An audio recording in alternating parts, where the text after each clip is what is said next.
Alright, welcome to the first video on this channel. I'm going to talk about finding niches for Redbubble and other print-on-demand sites. I'm going to focus on Redbubble, but you should be uploading your work to as many print-on-demand sites as you can, especially the ones that are free.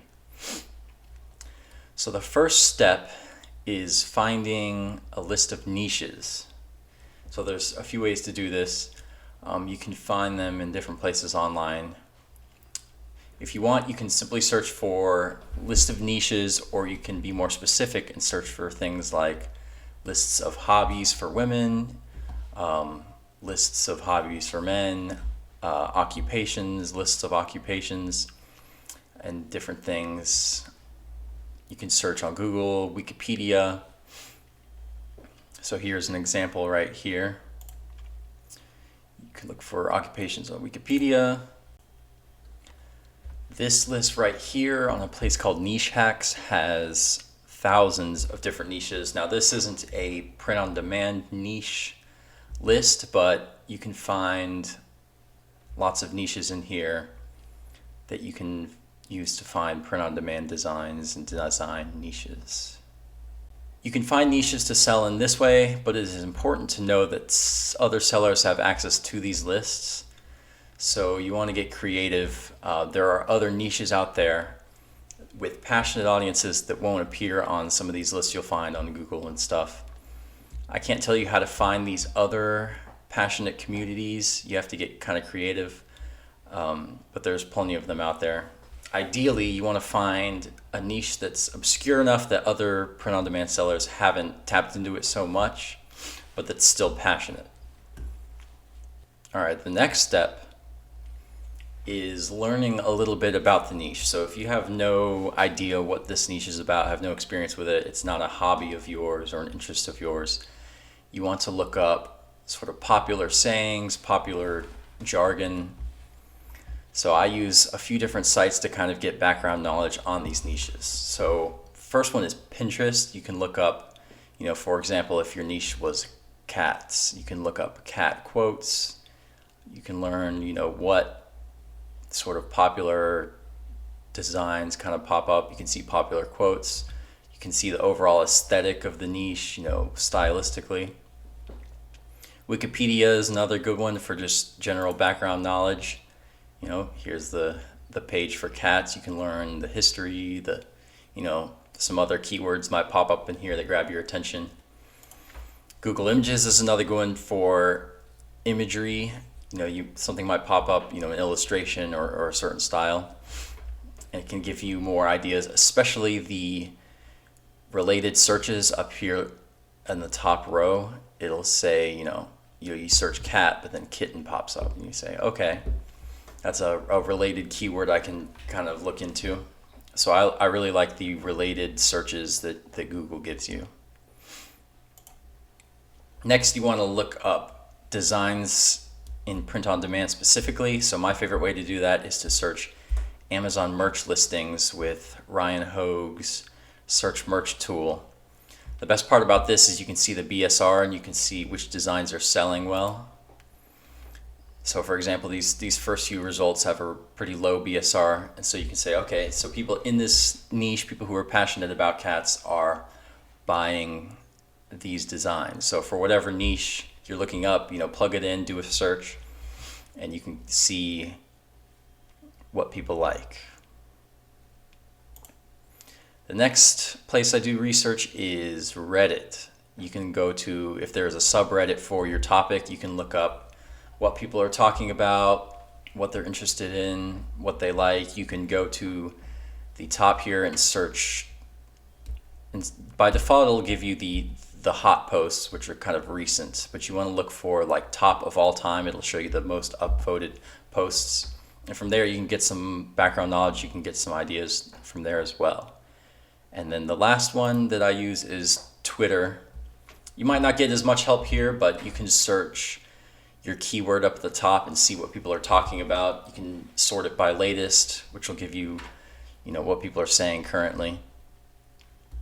Not all of these are required. I don't use all of these every single time I'm researching a niche, but they are all helpful in their own different ways. So the next step after you have picked out a niche, done some background research, and learned a little bit about the niche, you want to look at the competition. So my favorite way to do that is to look on Redbubble. I'll do a search. So for example, we search cat and we see that there are 1.1 million results. That is a big saturated niche. You are definitely going to want to niche down. The important thing to look at is not just how many results pop up, but also how relevant the results are. So for example, if a niche pops up and it looks like there's a lot of results, so what you want to do is look at the results on page 1. If the results become irrelevant towards the bottom of page 1, even though there's a large number of results, you can still probably sell well in the niche, because if your result is relevant, you can be pretty confident that your result has a good chance of going up to page 1. And if you're on page 1, that means you can make sales. So if you pair that with a good design, you have a great chance of doing well. So the next step is to create your design. So you've picked out a niche, you've done your background research, you've looked at the competition. The first thing you can do is create new quotes and create individualized designs specific to this niche. So you can take inspiration from some of the research you did earlier, but it's important that you modify it to make it your own.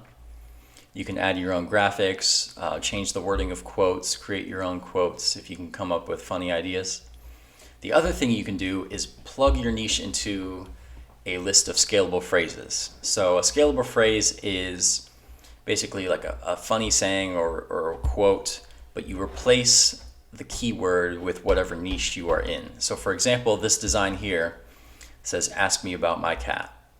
This could also work in the dog niche, "Ask me about my dog." And it could just be applied to many different niches. So what I like to do is create my own unique list of scalable phrases. I keep it in the Notes app on my phone. And so whenever I discover a new niche, I'll open that list and I've got dozens of quotes ready to go as long as I just plug in that new niche into those phrases. I actually have a list of 10, I believe, scalable phrases in my ebook. If you're more interested in that, you can check it out. And they're ready to go, ready for you to use. And that's pretty much the process. You go in, look for a new niche, search the internet for a new niche, do your background research, and then look at the competition, decide what keywords you want to target, whether they're too saturated or not saturated enough. Then you go in and create your own quotes, create your own graphics, and plug in your own scalable phrases. And that's pretty much the process. The last tip I would use to find niches, this is kind of unrelated to this process, but my best-selling niches have been my own interests, my own hobbies, and the hobbies of friends and family. The reason why this works so well is because a lot of times these passionate hobbies that you and your friends have aren't necessarily searchable. You might be interested in something that most print-on-demand sellers have never heard of and will never hear of. Also, having the background knowledge really helps you know what keywords to use, what related words to use. You know what people are searching, and because you are a fan of it, or your friends and family are a fan of it, you know what they want. So you can look at the t-shirts your friends are wearing, the stickers that your family has on their cars, and that really helps prove that there is a passionate audience out there, and you know what they're looking for. You can ask them for feedback. You can even make sales from them.